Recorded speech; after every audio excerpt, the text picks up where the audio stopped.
Hey guys, what's up? In this tutorial we're going to teach you how you can add new pages to your presentations and designs on Canva. So let us get started.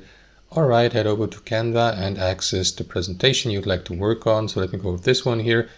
And basically guys, all you will need to do is take a look at that overview or list of pages and slides of your presentation below. So if you'd like to add a new page, simply click on that plus button here to the right. That is going to add a completely blank page to your presentation. So that's one way how you can do it, guys.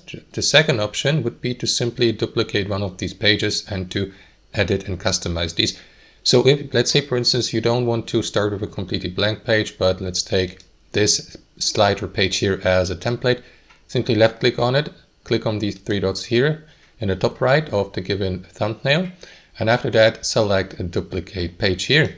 That is going to create a copy of that page so that you may now switch between these two versions and select one of it and simply customize it, edit it, resize elements, change elements, and so on and so forth. So that's how you add new pages to your PowerPoint presentations and designs on Canva. Thanks for watching and have a wonderful day.